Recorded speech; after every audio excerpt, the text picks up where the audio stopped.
Good morning. I am Diane Simmons from Cape Connection in Jackson, Michigan, and today we are going to do some mosaic painting. I'm going to show you a quick and easy way to create some mosaic look for, this can be applied to cookies, to cake, kind of whatever you want to play with. But I'll show you an easier way than sitting there cutting a bunch of little pieces of fondant out and piecing it all together, because we ain't got time for that. So, jumping right in. Oh, wait, I almost forgot again.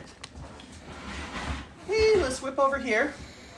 We're giving you a bunch of petal dust and luster dust and some brushes to do what we're showing you today. But we need to know that you're here. So be sure to give us a shout out. Let us know that you're watching. Just say hi and we will get you entered to win. Alrighty, so back over here just real quick. I just want to show you how to use a pasta roller for a Kitchenaid attachment. Alright, if you haven't seen one of these before but you have a Kitchenaid mixer, you're missing out. You really need to get one of these bad boys. Whoops. So this just goes in with all your attachments. The end just goes in here. Okay. And then we tighten that up, and that's locked in. All right.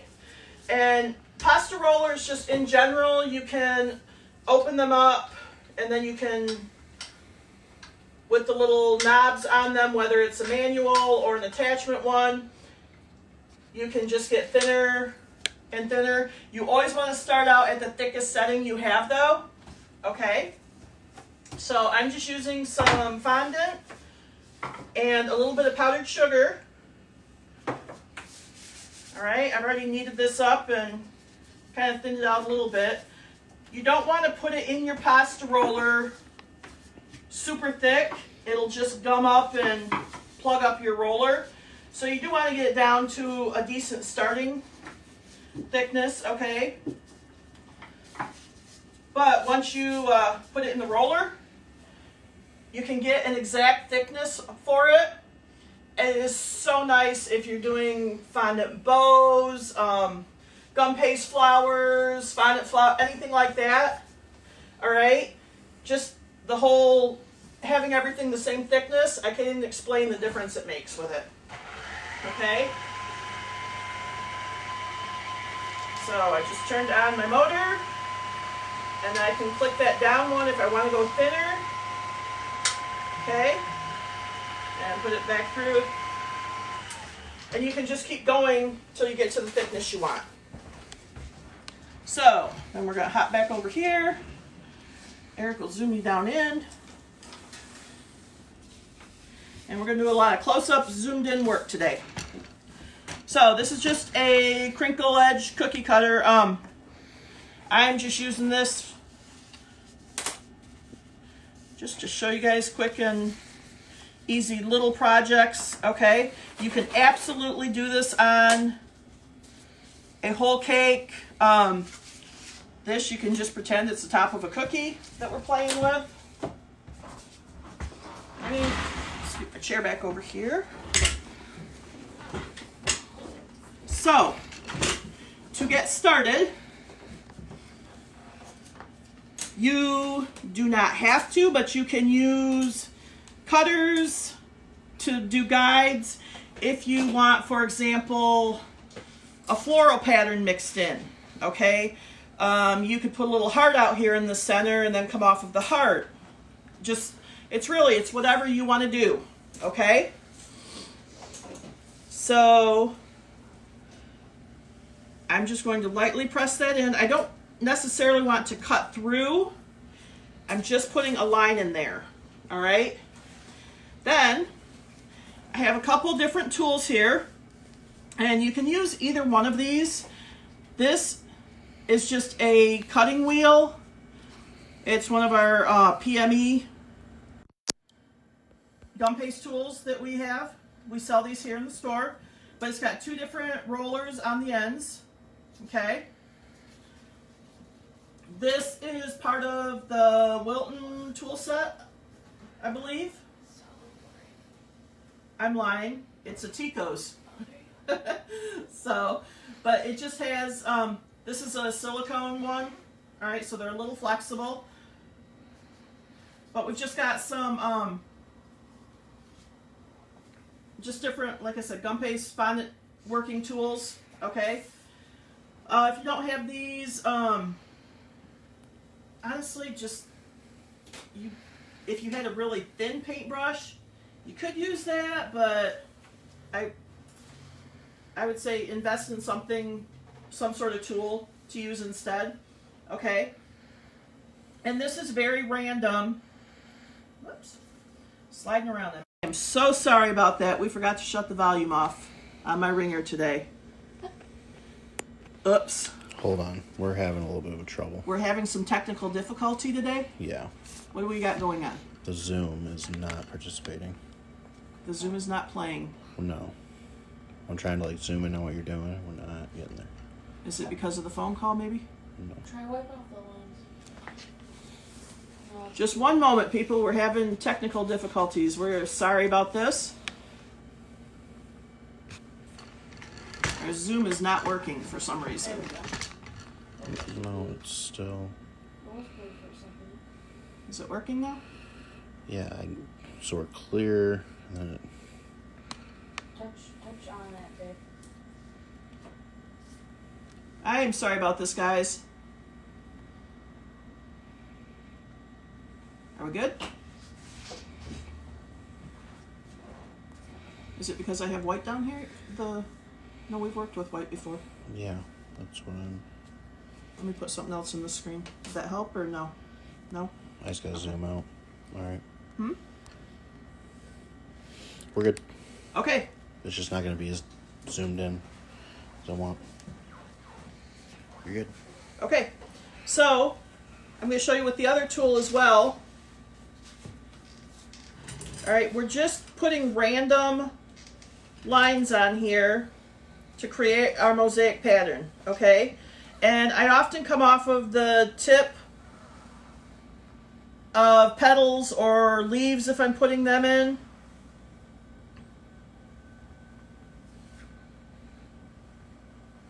Okay, and here I'll go back to the other one again just so you can see that some more.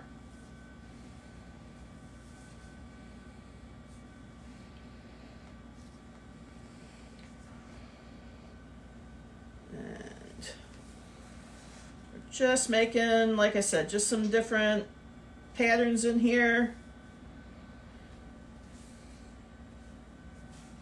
Okay, just to get our mosaic look. Now you can also, you can bring these petals to make those all individuals if you want, like that, or you could leave it just the flower itself, all right? But there you basically have your mosaic look already. All right, is that zoomed in? Yeah, maybe hold it up at an angle a little bit. Actually, I had a, what did I do with them? Let's see. Just, I'm gonna grab one I did last night that's a little firmer. Oh, there you go. Now we can see it a lot better. Okay. There we go. All right. So, once you've got that marked, then you just need to do some painting, okay? So we are using, and I know a lot of people say, oh, just mix vodka with your petal dust or your luster dust or whatever. If you have not done this before, I promise you're going to love this, okay? The painting of this compared to the vodka, it's night and day, okay? This is just regular oil, as you can see, just some vegetable oil, okay? And I've already got a little more in here, okay? There. I just poured it down into the smaller container just so I have a little better control when I pour it out. All right? So you want just a very little bit, okay? Like I don't even, maybe a half a teaspoon, if that. Okay? So then we're just taking some petal dust. This is Pristine Powders, edible petal dust. And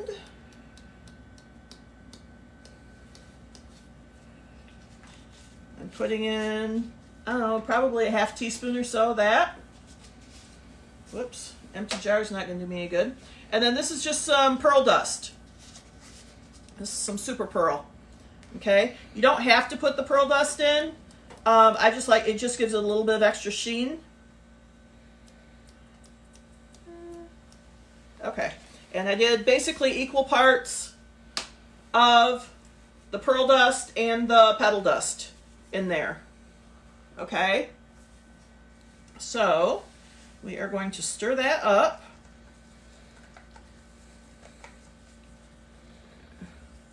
All right, I'm gonna hold it your way so you guys can see.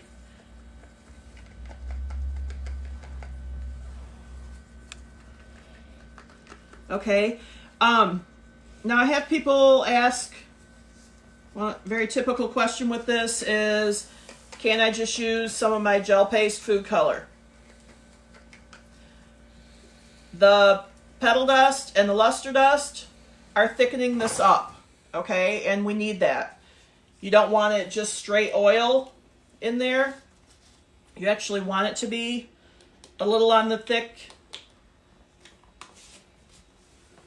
which we'll see here. I'll mix a little bit more in there just to thicken it up a little bit more, okay? Consistency wise, probably the best explanation would be that you're shooting for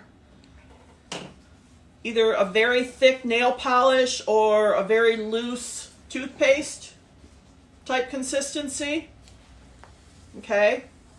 I'm going to take my brush in there and stir that a little bit more. All right, so you can see it's, if I kind of shake it, it'll drip off there, but as I said, it's pretty thick. Okay? Would that technique work for modeling chocolate too instead of fondant? Yes, you can paint this on anything. And I actually have some painted on the buttercream cake. I have one section of it that was still left open from the other day when we did the piping. And I'm going to show you that in a little bit. Okay? So, brushes that you want to use. This is just a soft sable type brush. Okay? You just want something very soft is the main thing. Okay? So you just need a little bit.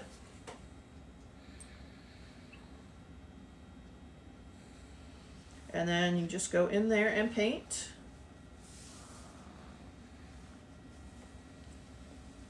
Okay?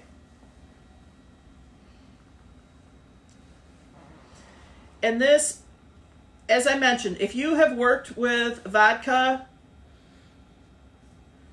and food colors before for paint, I will say this doesn't dry as quick. However, you probably are already noticing you don't get the streaking in this.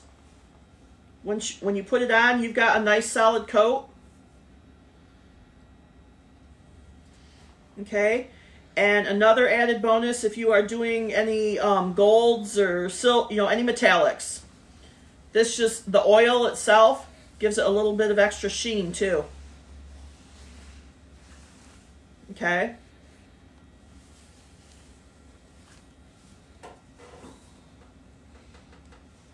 Actually, I might have Eric go out and grab me some gold or something, and I'll mix some of that up real quick too.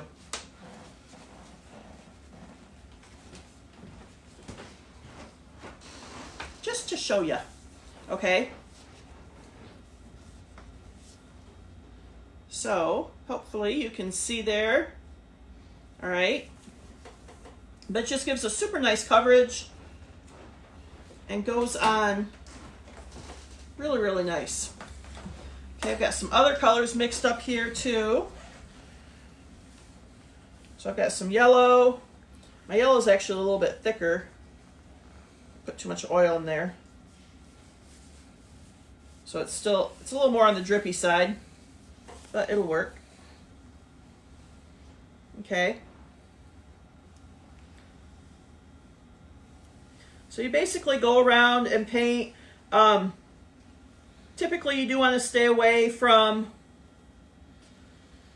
one color right next to the other when you do mosaics. And go look online, just search mosaic lamps or something if you want some ideas for color combinations, okay?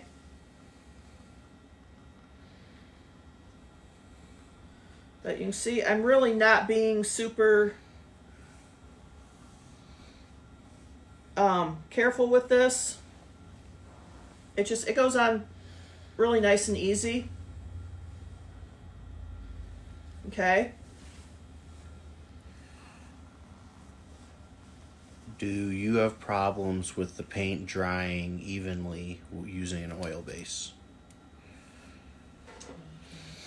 No, I don't find separating or anything, as long as you have your base thick enough is the main thing. Okay.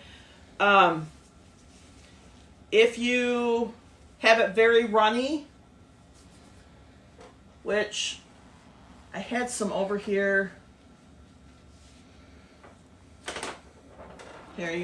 This one I think you can see. I had the purple too runny at first, and you can see it's kind of separating off there. All right. I did go back in and I thickened my purple back up. But when I first made it, it was definitely way too runny. Okay. And here, I'll just put some up here.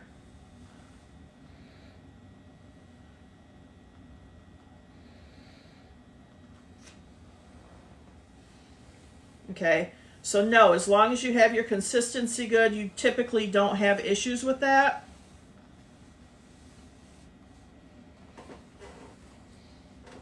It stays basically just how it goes on there, okay? This one I just painted, I started it probably half hour ago. And you can see it's not separating out or anything. What I got down there in that? Okay.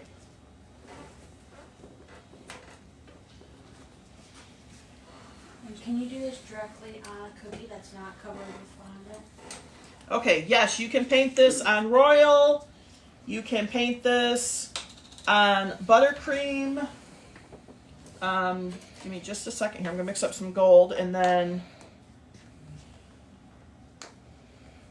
I just want to show you the metallics, how you do get a little bit more.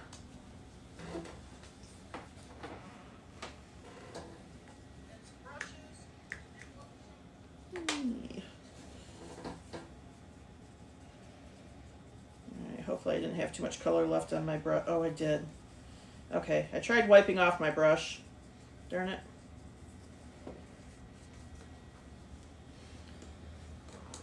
Okay, let me get a new one, because I still had some color left in my brush there. Messed with the color of my gold. Alright, so, whoops.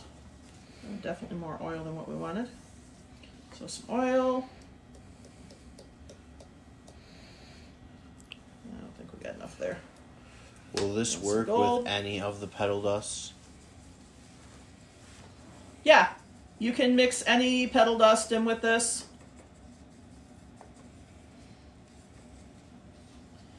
Any luster dust.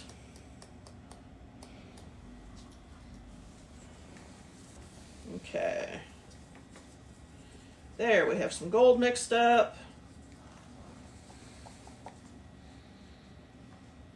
Okay. How long is the dry time? The dry time on this, I mean, if you want completely dry so you can bag it, I would plan on waiting, I'd say it's probably going to be 4 or 5 hours. Okay. Just make something extra and do a little spot right beside it. Or, I'm sorry, just make something extra just so you can do a little test spot to make sure it's not tacky anymore. Let's see. Okay, this one, try wiping. Okay, like I said, I did those about a half hour ago or so, the yellow. All right. I can wipe, it's coming off there some. But it is, the peach I did first. Okay, it's getting a little bit off of there. The peach I probably did maybe an hour ago. But you can see, I mean, it's getting dry. It's just not completely set yet. All right.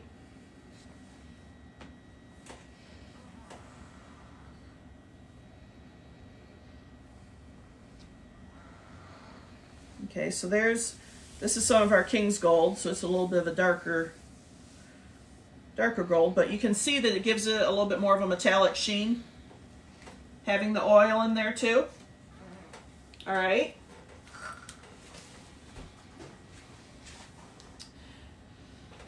Now, once you've got, oops, grab my gloves here.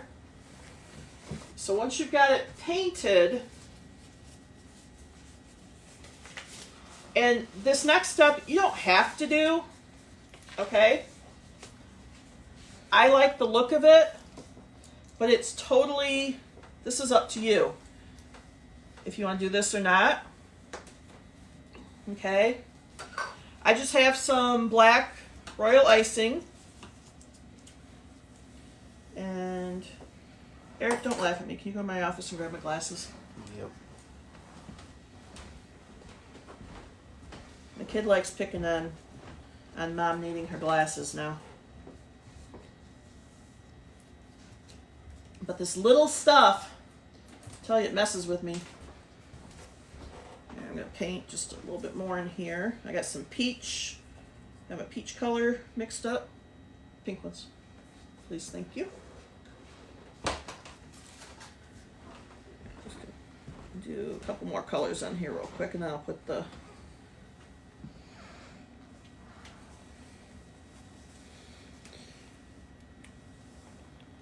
If you were to paint on buttercream, would it have to be a crusting buttercream? Okay. Yes, if you are painting this on buttercream, you do need a crusting buttercream. That is very correct. Okay. And I have some buttercream painted over there. I will show you that in just a minute. I want to do this line work here first to show you, and then I have some finished off on some buttercream over there too. I'm going to show you. Okay. So, I just have a tipless bag, and we just cut a small. This is just some royal icing, okay? If you're working with buttercream, you could absolutely do buttercream in there, all right? And again, you don't have to do this.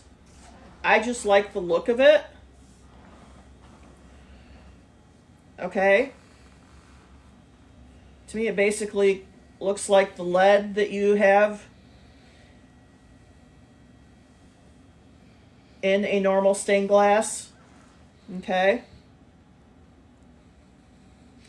And when piping, if you notice, hopefully, or we got the zoom fixed a little bit that you can see, I'm holding my bag basically just about 1/4 of an inch or so above where I want it to pipe, okay? I'm not trying to hold the bag immediately on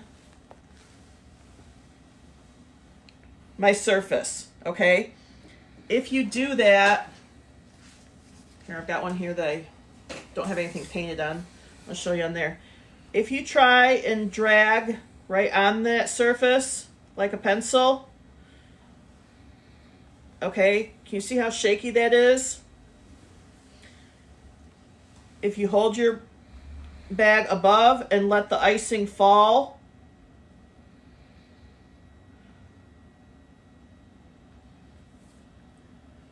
Look how much nicer of a line you get there. Okay.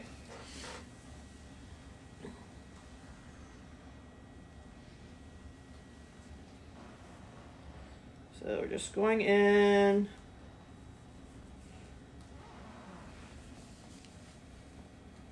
And piping those real quick. Okay. And again, this is where I said you don't have to put this down, the lines, and you could certainly use any color you wanted. You know, if you wanted to use a gray or even like here, I could go back in with the pink that I did in the flower to do these divider lines. But I just think it makes it pop a lot more. So I like the look with that. Okay. Oops. That one's still super soft. There we go.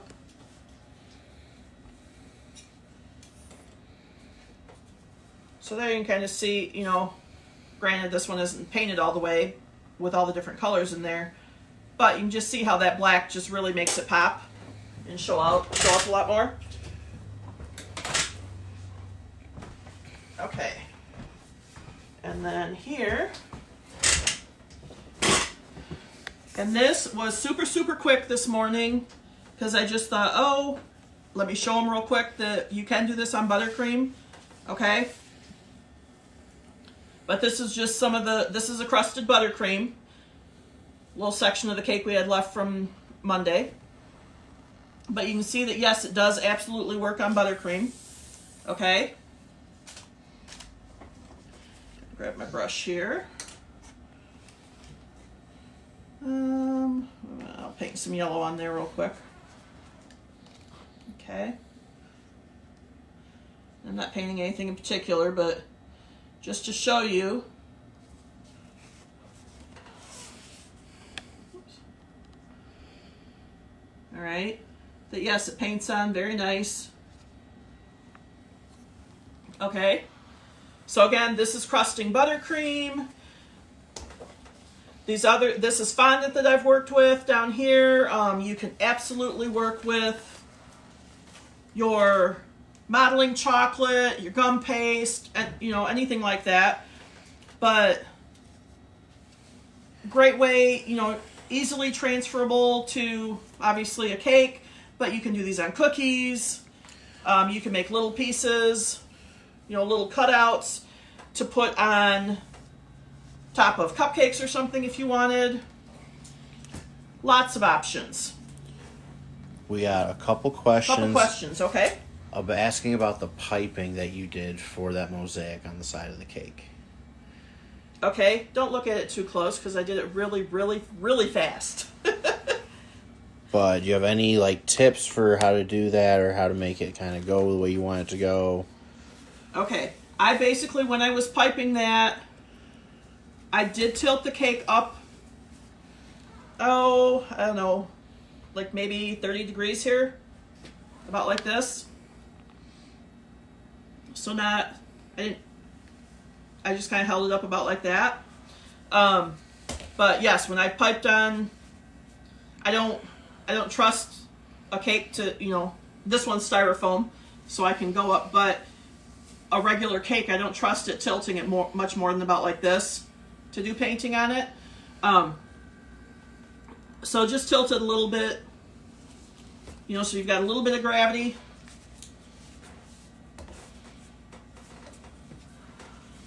Okay, I'm reaching way over here. So this is probably gonna be oh my gosh. Okay, I can't reach way over there, sorry. Just a second here, let me scoot some stuff out of the way. Okay. So, when you're doing this, let me set this down underneath here for my base. Okay, so have something holding your cake, and then I would want to put some non-skid under there too. All right. But then when you go to pipe, all right, biggest thing to get, you've got to go fast, and you also have to press a little bit hard just to keep it going where you want it. Okay.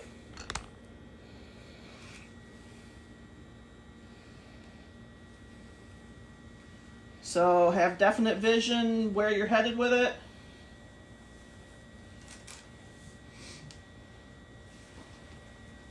And just pipe away. Okay. Now, one thing with that, when you're working on the side of a cake, if I were working with buttercream, it's actually easier because my buttercream's a little bit thicker. And I can get that to direct in where I want. Just kind of like when you were watching the other day when we were doing the scroll work and stuff. When I'm working with the buttercream, I can work on the side of a cake and it'll stay where I need it, just, again, because it's a little bit thicker. Royal icing, this isn't that thick, so, you know, it's wanting to kind of fall a little bit more. So I definitely would recommend, you know, something like this. Use the icing that you ice the cake with. It's going to be thicker. It's going to work a little bit better for you when you're going on the side like that. Okay? But if you're doing something directly overhead and letting it fall down, you know, like this one, for example, where I pipe that, yes, it's going down. It's a thinner royal icing, so it's going to fall where I want it to. Okay? All right. Do we have a winner today, Jacqueline? Yeah, we do. We do. We have Max McFet. I'm not sure if it's McFetters Jr. I think it's McFetters. McFetters. Max McFetters or Mac McFetters. Congratulations. You have won our giveaway today. If you would just send me a quick message on Facebook and let me know your mailing address, I will get this shipped off to you. And if we don't have any other questions, that is all we have for you today. Piping consistency. Oh, piping consistency. We just talked about that. Hopefully that came in as a delay. So the icing, as I mentioned, this is just a flooding consistency royal icing. Okay, it works fine, as I said, when I'm working above something and letting it fall down, it works fine for the outlining. If I were doing something on the side of the cake like this, yes, I use this just because it's what I had here handy, but I normally would use my regular buttercream. It's a thicker consistency. It is much, much easier to control and get it to go where you want it. Especially, you know, when you're working on the side of a cake and you're piping at an angle like this. Because this right now is looser. It wants to fall when I'm piping. Okay? You can see here just when I'm trying to pipe a line, it's wanting to fall down just because it's a thinner icing. If I had a thicker, just my regular buttercream, which I'm sorry I didn't even think about mixing that up for the side of the cake. That was a last minute thought that I wanted to show you guys that. But that, as I said, I would use a thicker, just a regular, what I would ice with, just my regular consistency buttercream, which is just by nature thicker than a flood royal icing. Okay. Any other questions popping up? All right. Well, we are all set then. And I thank you so much for joining us. We will be back on Friday. And I believe on Friday I'm going to do some different writing. I'm going to kind of plan out exactly what I'm doing. I'm going to give you some different tips and tricks to do writing on cake. But then I may, possibly, I got to see where I think I'm going to end up time-wise. We may do a buttercream frozen transfer as well. Okay? So if we don't have time for it Friday, I'll do that sometime next week. But we're definitely doing writing on Friday and maybe a buttercream transfer. We'll see. So, thanks for joining us, and I hope to see you Friday. Have a great day. Bye-bye.